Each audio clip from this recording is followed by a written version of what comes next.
morning students, this is Santosh Kumar Sinha, your English faculty, and once again welcome to my channel that is called ज्ञान गुरु English.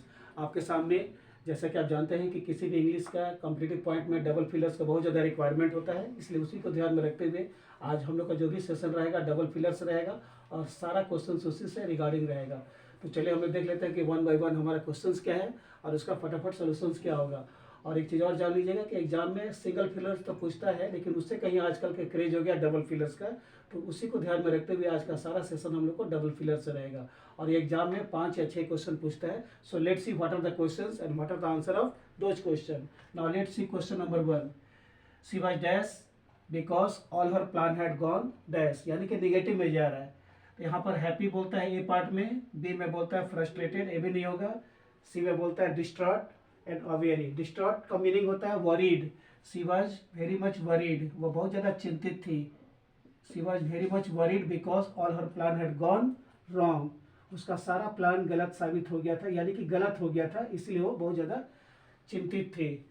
Distract means worried और अवेरी means gone wrong, मतलब सारा काम उसका, सारा plan उसका गलत साबित हो गया था। ऐसा हो जाएगा she was worried because all her plan had gone wrong means very. Now let's see question number 2. He is dashed to dash any kind of work with due sincerity. एक बार और देखते हैं। He is dashed to dash any kind of work with due sincerity. So the correct answer of question number 2 is B. He was determined to undertake any kind of work with due sincerity. Means वो बहुत ज़्यादा determined था कोई भी काम को sincerely करने के लिए। ऐसे he is determined to undertake any kind of work with due sincerity. So the correct answer of question number 2 is B, determined and undertake. Now let's see question number 3. I am not dash to tell you my house unless you offer a more dash a price. A price है PRICE. So let's see what is the answer of question number 3. एक बार और देखते हैं। I am not dash to tell you my house unless you offer a more dash price. तो ये negative में जा रहा, तो इसका आंसर बी हो जाएगा। ऐसे I am not prepared to tell you my house unless you offer a more realistic price, यानी कि जब तक आप मुझको एक रियलिस्टिक प्राइस नहीं बताएंगे तब तक मैं आपको घर का एड्रेस नहीं बताऊंगा। So the answer of question number 3 is B. Prepared ए पार्ट में रहेगा फर्स्ट पार्ट में, और सेकेंड पार्ट जो है ना मोर रियलिस्टिक प्राइस हो जाएगा, यानी कि डबल फिलर्स है तो डबल फिलर्स को हमेशा हम लोग पेयर में ही भरते हैं। Now let's see question number 4। To dash yourself from dash wear warm clothes. Simple meaning है कि अगर आपको ठंडक से बचाना है, ठंड से बचाना है तो आपको गर्म कपड़ा पहनना पड़ेगा। तो यहाँ पर ए में बोलता है प्रोहिबिट और हीट, हीट क्लोथ्स तो नहीं पहनेंगे। बी में बोलता है protect, to protect yourself from cold wear warm clothes, यानी कि अपने आप को ठंडा से बचाने के लिए आपको गर्म कपड़ा पहनना पड़ेगा। To protect yourself from cold wear warm clothes, अपने आप को ठंडक से बचाने के लिए आपको गर्म कपड़ा पहनना पड़ेगा। Now let's see question number 5। The construction of the building has been dash because of the dash of cement in the market. ये बैंक पीओ में पूछा था। This question was asked in the bank PO exam, means this is of previous year question. Now let's see once again, let us read the question to come to the conclusion. The construction of the building has been dash because of the dash of cement in the market, यानी कि सीधा negative में जा रहा कि building का जो construction है वो हैम्पर्ड हो गया था क्योंकि सीमेंट का सप्लाई मार्केट में शॉर्ट हो गया था। तो ऑप्शन ए में बोलता है डिनाइड, बिल्कुल इनअप्रोप्रिएट आंसर है। Hampered is the right answer. ऐसे the construction of the building has been hampered, मतलब बाधित हो गया था, बिल्डिंग का जो कंस्ट्रक्शन था वो बाधा पहुंच गया था बिकॉज ऑफ द शॉर्टेज, क्योंकि मार्केट में सीमेंट का जो सप्लाई था वो शॉर्टेज हो गया था। So the answer of question number 5 is B, hampered and shortage. Now let's see question number 6 from another section. चलिए देखते हैं कि हम लोग का अगला क्वेश्चन क्या बोलते हैं। चलिए देखते हैं कि हम लोग का अगला क्वेश्चन यानी कि डबल फिलर से क्या क्या बोलता है। So let's see question number 6। He had manage to dash several times but was finally dash by the police. एक बार और देख लेते हैं, और एक क्वेश्चन एक्चुअली एग्जाम में पूछा भी था। He had managed to dash several times but was finally dashed by the police. तो इसका मीनिंग हो गया कि वह बहुत बार कोशिश किया पुलिस के चंगुल से भाग जाने के लिए, लेकिन लास्ट में उसको पुलिस ने पकड़ ही लिया था। तो इसका आंसर ए में देखिए बोलता है डिसीव मतलब धोखा देना, और चीटेड। तो डिसीव यहाँ पर हो सकता है, he had manage to deceive several time, वो बहुत बार कोशिश किया धोखा देने के लिए, but was finally cheated by the police. तो यहाँ पर जो सेकेंड पार्ट है ये इनअप्रोप्रिएट है। डबल फिलर्स में क्या होता है कि सेम पेयर में आंसर होना चाहिए, अगर सेम पेयर में आंसर नहीं मिल रहा है तो आपका एरर हो जाएगा। तो फर्स्ट पेयर तो हम लोग को सही है, he had manage to dash means he had manage to deceive several times but was finally, तो ये चीटेड यहाँ पर नहीं होगा, बाय द पुलिस के पहले चीटेड नहीं होगा। So this is the most inappropriate answer. B में बोलता है स्केप, स्केप सही है, he had manage to escape, यानी कि भाग जाने के लिए बहुत बार प्रयास किया, but was finally arrested by the police, लेकिन लास्ट में उसको पुलिस ने अरेस्ट कर ही लिया। So this is the correct answer of question number B, यानी कि स्केप होगा फर्स्ट पार्ट में और सेकेंड पार्ट में हो जाएगा arrested. Now let's see question number 7। They wanted to dash all these books but they could not find dash time to do so। इसका बोलता है, ए में बोलता है कवर, कवर नहीं होगा, ऐसे अगर हम बोलते हैं they wanted to cover all this books तो ये इनअप्रोप्रिएट है, तो यानी कि एक भी गलत तो पूरा ऑप्शन गलत हो जाएगा। बी में बोलता है read, they wanted to read all this books, वे सारे किताब को पढ़ना चाहते थे, but they could not find sufficient time to do so, लेकिन उनके पास सफिशियंट टाइम नहीं था उस किताब को पढ़ने के लिए। So the correct answer of question number 7 is B, read और sufficient. Now let's see question number 8। The world is dash its sufferings dash, यानी कि संसार एक है लेकिन उसका जितना भी सफरिंग्स है वो क्या है।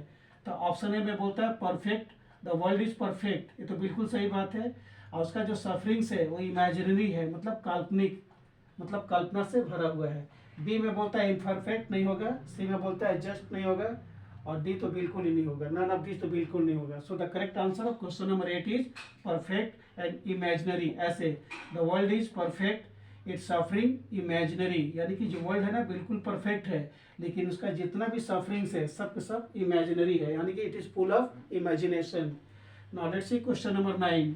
I don't dash I shall be dash to go, एकदम छोटा सा क्वेश्चन है, एक बार और देख लेते हैं। I don't dash I shall be dash to go, तो ऑप्शन ए में बोलता है I don't know I shall be able to go, this is the correct answer. इसका आंसर ये हो जाएगा, इसमें नो भी करेक्ट है, ऐसे I don't know I shall be able to go ये भी करेक्ट है, अभी इसको हम लोग इसको अलग से रखेंगे। बी में बोलता है कंसिडर और desirous, this is the most inappropriate answer, ऐसे नहीं होगा, I don't consider I shall be desirous to go, नहीं ये भी नहीं काम कर रहा है। सी में बोलता है आई डोंट थिंक, मैं नहीं सोचता हूँ कि मैं जा पाऊंगा, this is the most suitable answer, ये हो जाएगा। I don't think I shall be able to go, मैं नहीं सोचता हूँ कि मैं जाने लायक रहूंगा। और डी में बोलता है आई डोंट फील और अवेलेबल, ये भी इनअप्रोप्रिएट आंसर है। So the correct answer of question number 9 is C, ऐसे I don't think I shall be able to go, मुझे नहीं लगता है कि मैं जाने लायक रहूंगा। So the correct answer of question number 9 is C. Now let's see question number 10। We can dash to travel by air but we dash train journey, यहाँ पर यार जर्नी के बारे में बोलता है, एक बार है एयर जर्नी और दूसरा है ट्रेन जर्नी। अब देखते हैं सेंटेंस का नेचर क्या है।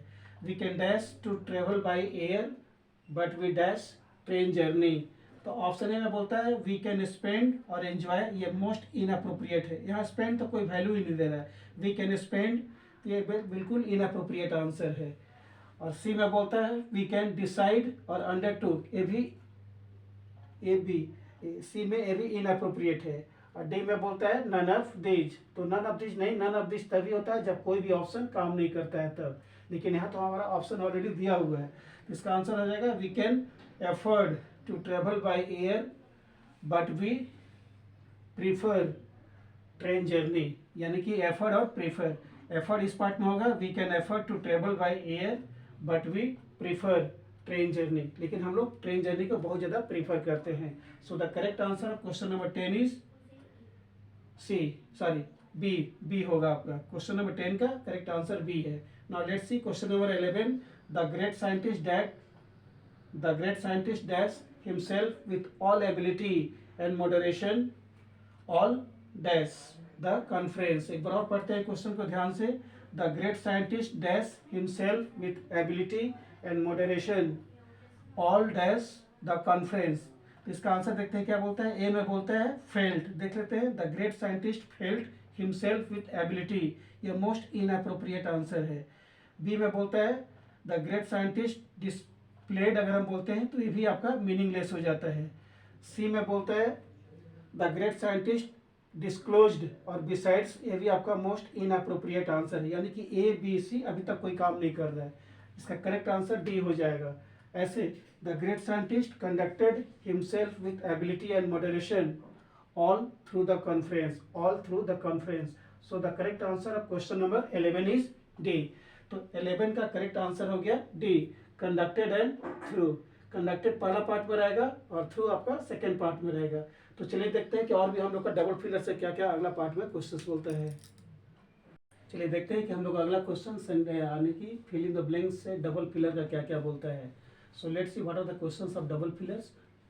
अब क्वेश्चन नंबर 12 में क्या बोलता है देखते हैं ध्यान से, उसका ऑप्शन क्या होगा, उसका करेक्ट आंसर क्या होगा, उसको देखना होगा। So let's see question, we are dash to have him dash here to make this function a great success या ग्रैंड सक्सेस। आप ग्रेट भी बोल सकते हैं और ग्रैंड भी बोल सकते हैं। And this question was asked in the bank PO examination. Once again let us read the question, we are dash to have him dash here to make this function और ग्रेट और grand success. आप grand भी इसको लिख सकते हैं, महान सफलता, ग्रैंड सक्सेस।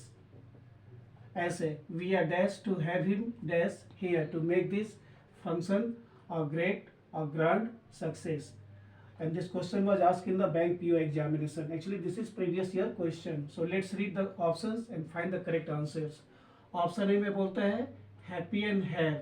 अगर हम बोलते हैं we are happy to have him have, तो ये इनअप्रोप्रिएट हो गया, यानी कि ऑप्शन ए आपका काम नहीं कर रहा है, बिल्कुल इनअप्रोप्रिएट है।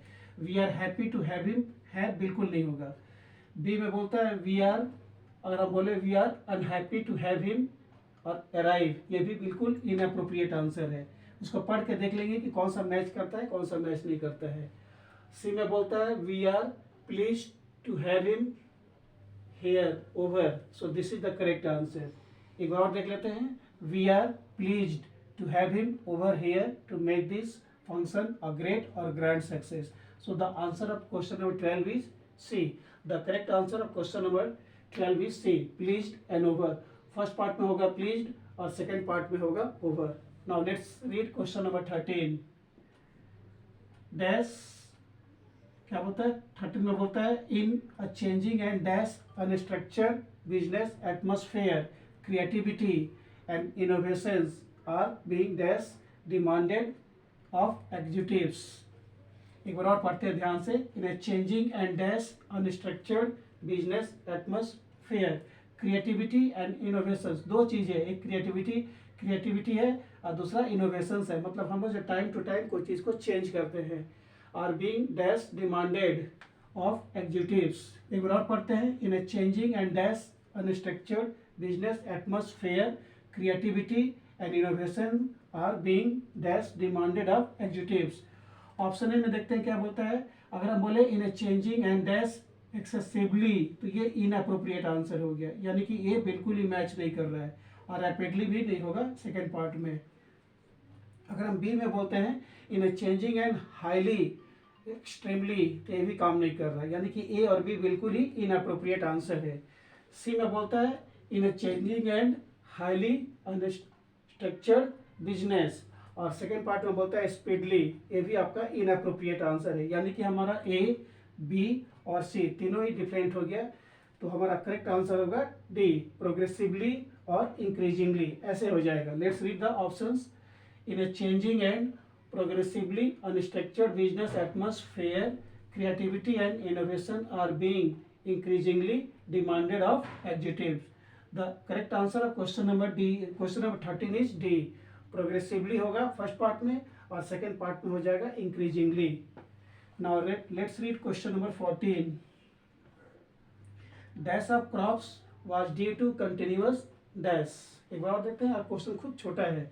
Dash of crops was due to dash due to continuous dash। एक बार और देखते हैं, dash of crops was due to continuous, फिर आ गया dash, यानी कि दो ब्लैंक्स है। तो ऑप्शन ए में अगर हम बोलते हैं loss of crops was due to continuous drought, तो ये भी हमारा मैच नहीं कर रहा है, यानी कि बिल्कुल इनअप्रोप्रिएट आंसर है। बी में बोलता है failure of crops was due to continuous drought. This is the most appropriate answer. यानी कि क्रॉप का जो फेलियर था उसका मेन कारण था ड्रॉट, यानी कि जब अकाल पड़ जाता है ना तो उसी कारण मतलब कोई भी फसल वहाँ पर नहीं हुआ था। और सी में बोलता है सक्सेस तो होगा ही नहीं क्योंकि यहाँ पर निगेटिव में क्वेश्चन जा रहा है। और डी में ऑल ऑफ दिस और नन ऑफ दिस तभी होता है। देखिए ऑल ऑफ दिस तभी होता है जब ए बी सी तीनों ऑप्शन काम करते हैं, और नन ऑफ दिस तभी होता है जब तीनों में से कोई भी ऑप्शन काम नहीं करता है। इसका एक ट्रिक है, ऑल ऑफ दिस में जब सारा ऑप्शन ए बी सी काम करेगा तब बोलेंगे ऑल ऑफ दिस, और नन ऑफ दिस तभी होगा जब ए बी सी तीनों में से तीनों कोई भी ऑप्शन काम नहीं करता है। तो यहाँ पर ना ऑल ऑफ दिस होगा ना नन ऑफ दिस होगा, कोई भी नहीं होगा क्योंकि इसमें ऑप्शन दिया हुआ है बी। ऐसे हो जाएगा failure of crops was due to continuous drought, यानी कि क्रॉप्स जितने भी थे सब फेल हो गए क्योंकि जो ड्रॉट था एकदम कंटिन्यूअस होए जा रहा था। मतलब जब भी अकाल पड़ता है, सूखा पड़ता है, तो सूखा पड़ने के कारण कोई भी क्रॉप्स वहाँ पॉसिबल नहीं है ग्रो करना। Now let's see question number 15। Unless the authorities adopt the principle dash the strategies cannot become dash. एक बार और पढ़ते हैं। Unless the authorities adopt the principle को बाद में बोलता है dash the strategies cannot become dash. Option A में बोलता है फुल्ली और सक्सीडेड, ये भी आपका काम नहीं कर रहा है, ऑप्शन ए बिल्कुल इनअप्रोप्रिएट है। बी में बोलता है रियली और सक्सेसफुल, ये भी बिल्कुल इनअप्रोप्रिएट आंसर है, अप्रोप्रिएट नहीं होकर इनअप्रोप्रिएट हो गया। सी में बोलता है लॉजिकली और ट्राइवियल, ये भी बिल्कुल ही इनअप्रोप्रिएट आंसर है। तो डी में हो जाएगा आपका होल हार्टेडली और सक्सेसफुल। ऐसे पढ़ लेते हैं एक बार।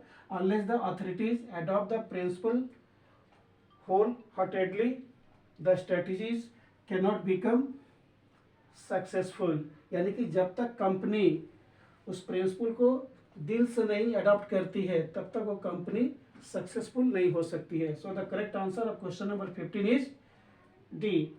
ऐसे एक बार और देख लेते हैं। Unless the authorities adopt the principle whole heartedly the strategies can not become successful. So the correct answer of 15 is D, whole heartedly और successful. This is the right answer of question number 15। तो चलिए देखते हैं कि आज का हम लोग का फाइनल सेशन डबल फिलर से क्या क्या बोलता है। चलिए देखते हैं कि आज हम लोग का फाइनल सेशन डबल फिलर से क्या क्या बोलता है और इसका फटाफट सॉल्यूशंस देखेंगे कि क्या क्या होगा। So let's see question number 16। The minister felt that the dash made by the committee was dash even though similar schemes had worked earlier. एक बार और पढ़ेंगे हम लोग। The minister felt that the dash made by the committee was dash even though similar schemes had worked earlier, यानी कि ये past perfect में जा रहा है, had worked earlier है। have, has और had के साथ हमेशा verb का V3 होता है, जैसा कि मैं आपको टेंस में पढ़ा चुका हूँ। तो एक बार इसको और देख लेते हैं क्वेश्चंस क्या है और इसका फटाफट आंसर क्या होगा। The minister felt that the dash made by the committee was dash even though similar schemes had worked earlier। तो ऑप्शन ए में देखते हैं, बोलता है डिसीजन। अगर हम यहाँ बोलते हैं the minister felt that the decision made by the committee was approved, यहाँ पर डिसीजन तो सही है लेकिन अप्रूव्ड यहाँ पर इनअप्रोप्रिएट। जो भी क्वेश्चन होगा वो पूरा मतलब ग्रुप में होना चाहिए, पेयर में होना चाहिए। ऐसा नहीं कि एक पार्ट सही है दूसरा पार्ट गलत है। तो अगर दोनों पार्ट सही है तभी आंसर हो मैच होगा। तो यहाँ पर डिसीजन हो जाएगा, जैसे the minister felt that the decision made by the committee, ये करेक्ट है, लेकिन ये जो अप्रूव्ड है ना ये इनअप्रोप्रिएट हो गया। तो इसके चलते ए भी ऑप्शन हमारा गलत हो गया। So there is the wrong answer of A. B में देखते हैं चॉइस और प्रॉफिटेबल। ऐसे पढ़ते हैं the minister felt that the choice made by the committee was profitable even though similar schemes had work earlier. तो ये भी बिल्कुल इनअप्रोप्रिएट है, ना यहाँ पर चॉइस काम कर रहा है ना यहाँ पर प्रॉफिटेबल काम कर रहा है, दोनों वर्ड्स इनअप्रोप्रिएट है। तो हमारा बी पार्ट बिल्कुल नहीं होगा। सी में देखते हैं एक्सेप्टेंस और अप्रूव्ड, ये भी हमारा ऑप्शन यानी कि ये भी जो वर्ड है ना एक्सेप्टेंस और अप्रूव्ड, ये भी काम नहीं कर रहा है। तो करेक्ट आंसर हो जाएगा डी, रिकमेंडेशन और अनफीजिबल। ऐसे the minister felt that the recommendation made by the committee was infeasible even though similar schemes had worked earlier. So the correct answer of question number 16 is D, recommendation और unfeasible is the right answer. Now question number 17। He was convinced that people were driven by dash motives. He believed there was no such thing as purely dash act. एक बार और देखते हैं। He was convinced that people were driven by dash motives. He believed there was no such thing as a purely dash act. तो option A में देखते हैं, अगर हम बोलते हैं he was convinced that people were driven by personal motives, तो यहाँ पर यह वर्ड काम नहीं कर रहा है, यानी कि ऑप्शन ए हमारा गलत हो गया। और इटर्नल भी बिल्कुल काम नहीं कर रहा है। अगर हम बी में बोलते हैं he was convinced that people we are driven by sentimental और डिवाइन, ये भी वो दोनों वर्ड्स हमारा बिल्कुल इनअप्रोप्रिएट है, तो ये दोनों ऑप्शन यहाँ पर काम नहीं कर रहा है। सी में बोलता है एल्ट्रुइस्टिक और प्रेजवर्दी, this is the most suitable answer of question number 17। यहाँ पर अल्ट्रुइस्टिक का मीनिंग होता है परोपकारी और प्रेजवर्दी जिसको हम प्रशंसा करते हैं। परोपकारी मतलब एकदम सेल्फलेस, मतलब जिसमें कोई स्वार्थी का भावना नहीं होता है। तो correct answer of question number 17 is C, altruistic और प्रेजवर्दी। ना क्वेश्चन नंबर 18 क्या बोलता है, instead of dash prove your worth by dash something. Option A में बोलता है इंस्टेड ऑफ, अगर हम बेगिंग बोलते हैं और डिमांडिंग बोलते हैं तो ये दोनों वर्ड्स काम नहीं कर रहे, इसलिए हमारा ऑप्शन ए गलत हो गया। ऑप्शन बी इसका करेक्ट आंसर है, इंस्टेड ऑफ टॉकिंग, यानी कि बोलने के बदले अगर आप कोई भी काम करके दिखलाएंगे तो बहुत ज़्यादा अच्छा रहेगा। So the correct answer of question number 18 is B, talking and doing. और यहाँ पर डोनेटिंग और डिमांडिंग भी काम नहीं कर रहा है, और ऑप्शन डी तो खैर है ही नहीं। नन ऑफ दिस तभी होता है जब आपका कोई भी ऑप्शन काम नहीं करता है। तो यहाँ पर नन ऑफ दिस छूटा हुआ था, इसको मैं पूरा कर दिया, नन ऑफ दिस। तो करेक्ट आंसर क्या है, बी, ऐसे instead of talking prove your worth by doing something, यानी कि बिना बात किए हुए हम लोग को कुछ साबित करना चाहिए, कुछ करके दिखलाने के लिए। 19 में बोलता है the dash of glory lead but to the dash, एकदम छोटा क्वेश्चन है, the dash of glory lead but to the dash. Option A में बोलता है वेज और हैप्पीनेस। अगर हम बोलते हैं the ways of glory lead, अगर वेज बोलते हैं तो ये वेज वर्ड यहाँ पर फिट नहीं हो रहा है, और हैप्पीनेस भी फिट नहीं हो रहा है। बी में बोलता है, अगर हम बोलते हैं the acts of glory lead but to the prosperity, ये भी हमारा काम नहीं कर रहा है, ये दोनों वर्ड्स इनअप्रोप्रिएट है क्वेश्चन नंबर 19 के लिए। अगर हम सी में बोलते हैं अचीवमेंट, प्राप्ति, और सफरिंग, सफरिंग तो बिल्कुल नहीं होगा, तो ये दोनों वर्ड्स यहाँ पर काम नहीं कर रहा है, यानी कि ऑप्शन सी भी यहाँ पर काम नहीं कर रहा है। So the correct answer of question number 19 is D, path और grave. This is the most appropriate answer of question number 19. Now let's read question number 20 and last for today. The secretary dash the society's funds dash he was dismissed. यहाँ पर देखिए जा रहा है he was dismissed, यानी कि उसको dismiss कर दिया गया था, यानी कि उसको निकाल दिया गया था। तो क्वेश्चन का सेंस आपका नेगेटिव में जा रहा है। एक बार और पढ़ लेते हैं, the secretary dash the societies fund dash he was dismissed. इससे पता चल रहा है कि जो सेक्रेटरी था ना, सोसाइटी का जो फंड्स था उसको मतलब कंपनी को दिया नहीं था, इसलिए उसको निकाल दिया गया, अप्रोप्रिएट नहीं किया था तो उसको निकाल दिया गया था। तो ऑप्शन ये में अगर हम देखते हैं, अगर हम बोलते हैं द सेक्रेटरी मिसप्लेस्ड, मिसप्लेस्ड तो यहाँ पर बिल्कुल काम नहीं कर रहा है।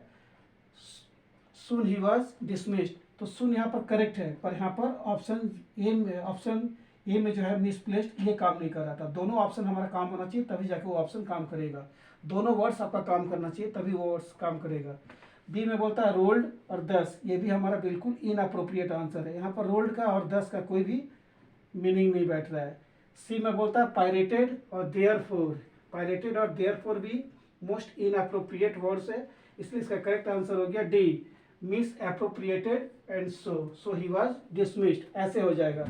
The secretary miss appropriated the societies fund, miss appropriated का मीनिंग होता है कि सेक्रेटरी जो था ना, सोसाइटी को फंड को अप्रोप्रिएट नहीं किया था, यानी कि वो अपने सेल्फ ले रख लिया था, देना नहीं चाह रहा था, इसलिए उसको वहाँ से निकाल दिया गया था। सो ही वाज डिसमिस्ड।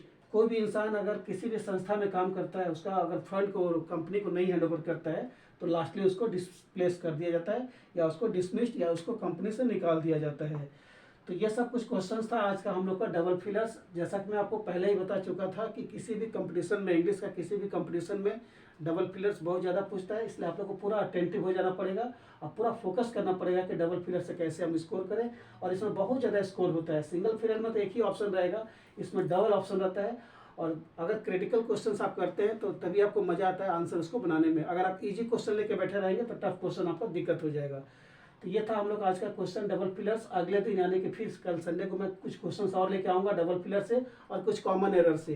तो आपको वीडियो को लाइक भी करना है, सब्सक्राइब भी करना है। Till then Thank you and have a nice day. Thank you for Janmashtami.